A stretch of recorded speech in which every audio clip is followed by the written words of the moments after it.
Good morning, or depending on when you're watching this, good afternoon, good evening, or good night. My name's Ross, and as always told out of Voice of Radio. So today, we've got to have a little bit of a look at some more cards that have been revealed from Crown Zenith. We're in this beautiful time at the moment where Crown Zenith keeps revealing cards, or I should say Pokemon keeps revealing cards from Crown Zenith. And these are cards that we've been waiting for, that we're needing, that actually tell us something about the game moving forward, which is absolutely wonderful. So let's start off with a pair of cards that I very personally have been waiting for: Zacian V-Star and Zamazenta V-Star. These are, frankly, ladies and gentlemen, a bit of a big deal. Now, over in Japan, they did one of those products I love, where you get yourself 8 packs and a promo pack. The promo pack this time around had a pair of V and V-Star, which is either Zacian, Zamazenta, or Rotom. We talked about Rotom before. So here we got confirmation that Zacian V-Star and Zamazenta V-Star are going to be in the set. And these are brand new, mechanically unique cards. We have never seen a Zacian or Zamazenta V-Star before. It's never happened. We've never got one. I mean, Japan has. We haven't. Now we have. Jobs are good 'un. However, I do need to just briefly point out that they did come with Pokemon Vs over in Japan. Now, the Zamazenta was actually an alternate art of the second Zamazenta V. That's the one that we got in Brilliant Stars. The one that's got the really nice ability that lets you discard your hand and draw 5 cards, but it ends your turn. And then it's got Revenge Blast, 120 plus 30 more for each prize card your opponent has taken. It is an alternate art, not a new card. Remember, we still have the Zamazenta from Sword and Shield, which is immune to VMAXs, although obviously that is getting less and less relevant as time goes by and VMAXs get less relevant. And we've also got the fighting type Zamazenta V that came around in Celebrations that says your fighting Pokemon take 20 less damage from Pokemon VMAX. Although, again, less and less relevant as time goes by. But lovely Mitsuhiro Arita artwork. But when it comes to the Zacian, this V is new. We've still got the phenomenal one from Sword and Shield, although remember the ones from Sword and Shield will be rotating out soon. We've still got the really good Psychic one that came around in Celebrations, the one that lets you accelerate Psychic energy but at the expense of ending your turn, again with the lovely Mitsuhiro Arita artwork. But now we've got ourselves a new Zacian V, and this one is mechanically unique and never before seen.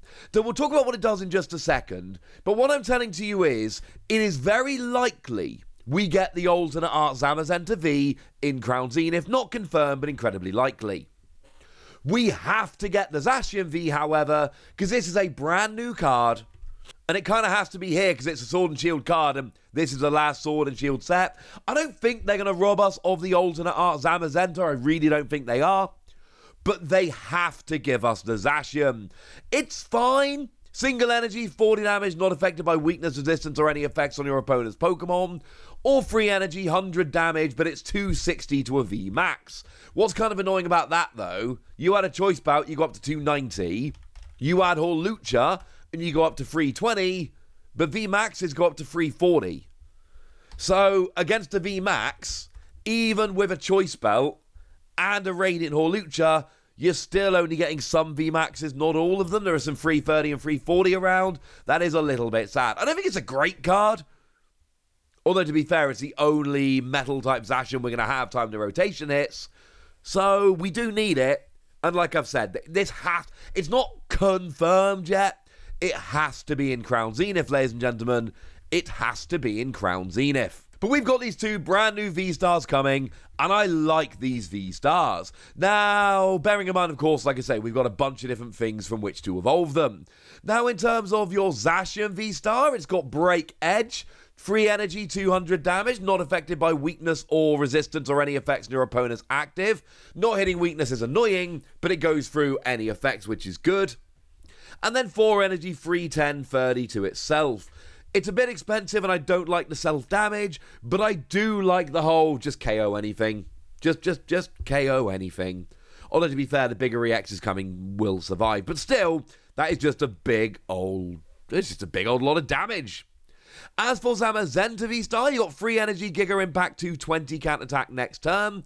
That's fine, incidentally. It's weirdly, like, exactly the same, pretty much, as Brave Blade on Zacian V, the good one.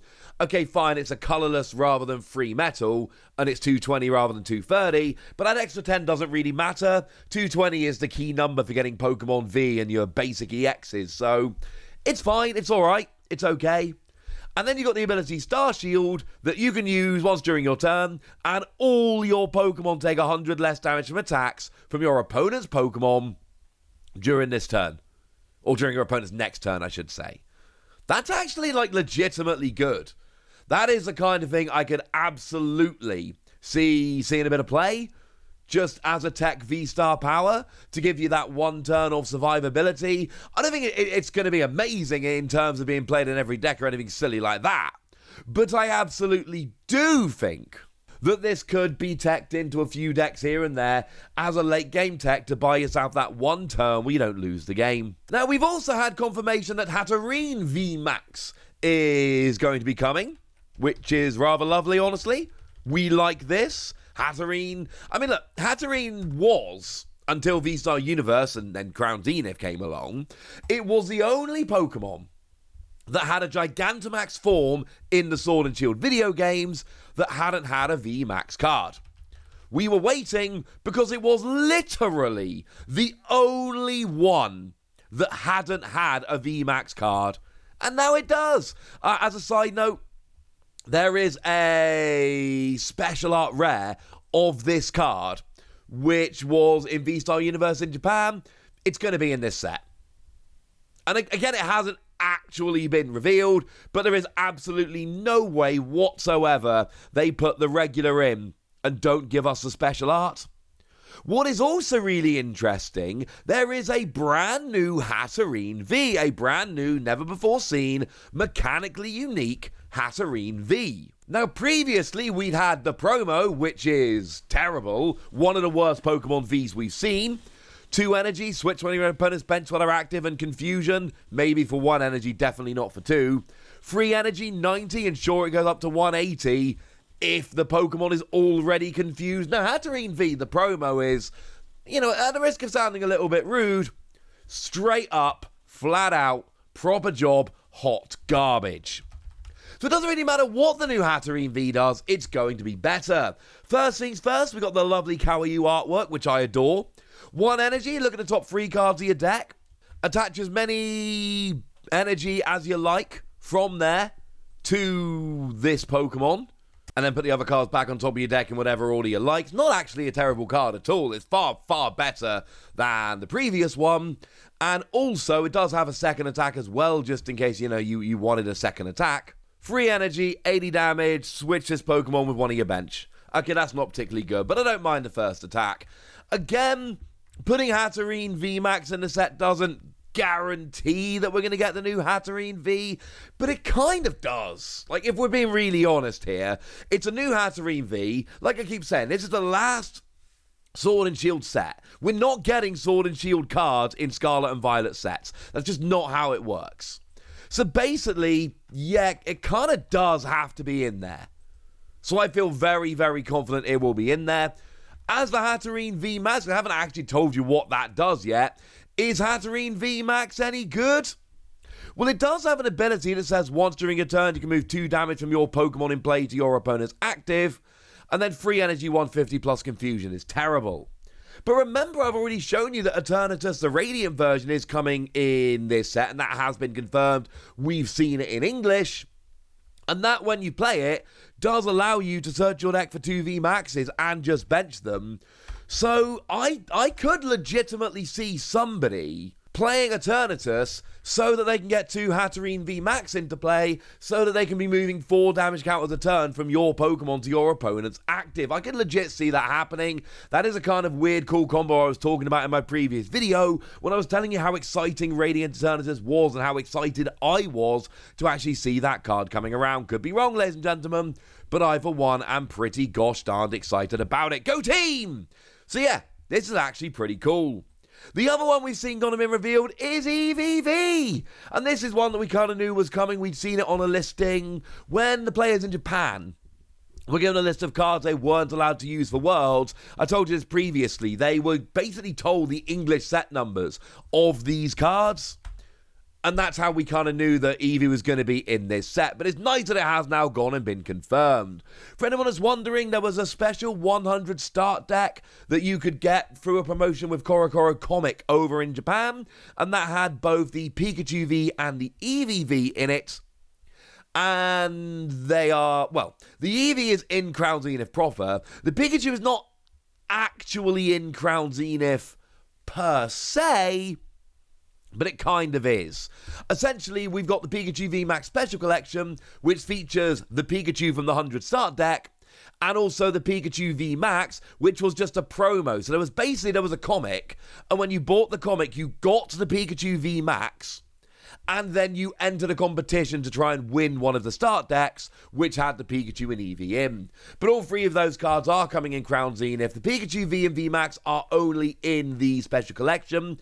The Eevee is just in the set proper. It's not a particularly good Eevee. It's not particularly relevant in terms of competitive play. Single energy 30, free energy 160 to a Pokemon V.